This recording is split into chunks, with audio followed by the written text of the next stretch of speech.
Sabahınız xeyir olsun, hörmətli tamaşaçılar, Şərq TV-ni izləyirsiniz. Ölkədə və dünyada baş verən ən yeni xəbərlərlə qarşınızdayıq. Studiyada Aybəniz Səfərovadır.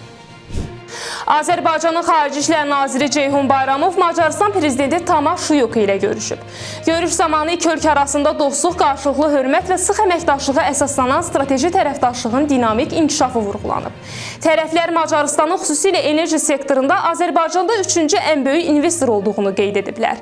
Həmçinin əczaçılıq və digər sahələr üzrə yeni sərmayə layihələrinin nəzərdən keçirildiyi bildirilib. Hava nəqliyyatı sahəsində əməkdaşlığın genişləndirilməsi, yaşıl enerji, tranzit kommunikasiya layihələri və təhsil təqaüdləri üzrə birgə fəaliyyətinin əhəmiyyəti də diqqətə çatdırılıb. Paytaxtda 14 nömrəli tam orta məktəbin 8 şagirdinin saqqızdan zəhərləndiyi iddia edilir.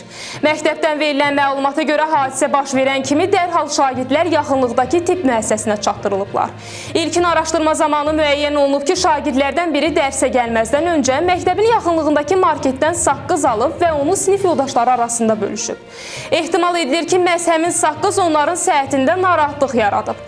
Təbibi məlumatına görə xəstəxanaya aparılan şagirdlərdən birinə yuxarı tənəffüs yollarının dəqiqləşdirilməmiş infeksiyası, digər 7 nəfərə isə kəskin qastrit diaqnozu qoyulub. Hazırda onların vəziyyəti qənaətbəxş qiymətləndirilir. Bakıda yetkinlik yaşına çatmayan qızın doğuşu ilə bağlı araşdırma aparılır. 14 yaşlı qızın ana olması faktı ictimaiyyətin diqqətini çəkib. 2011-ci il təvəllüdlü yeniyetmənin bugün Bakının xəstəxanalarından birində qız uşağı dünyaya gətirdiyi bildirilir. Məlumatı Daxili İşlər Nazirliyinin Mətbuat Xidmətinin əməkdaşı Lumu İsrəfili təsdiqləyib. O qeyd edib ki, fakt üzrə araşdırma aparılır və detallarla bağlı əlavə məlumat veriləcək. Almaniyanın Xarici İşlər Naziri Johann Vadeful Rusiya ilə bağlı diqqət çəkən açıqlama verib. O bildirib ki, Rusiyanın Almaniyanın mülki infrastrukturunu hədəfə alan kiberhücumları, dron zərbələri qətiyyətli cavab tələb edir.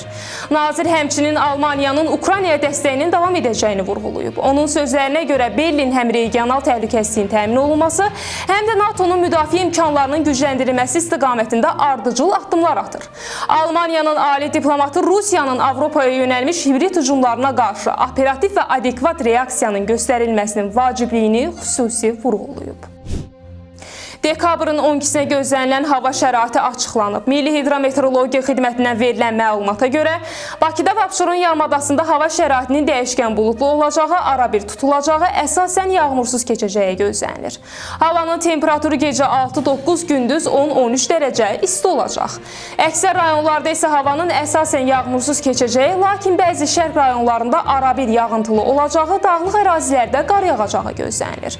Havanın temperaturu gecə 3-7, gündüz 9-14 dərəcə isti olacaq. Bugünə çatdıracaqlarımız bu qədər. Ən son xəbərləri Şərq TV-dən izləməyə davam edin. Diqqətiniz üçün minnətdarıq.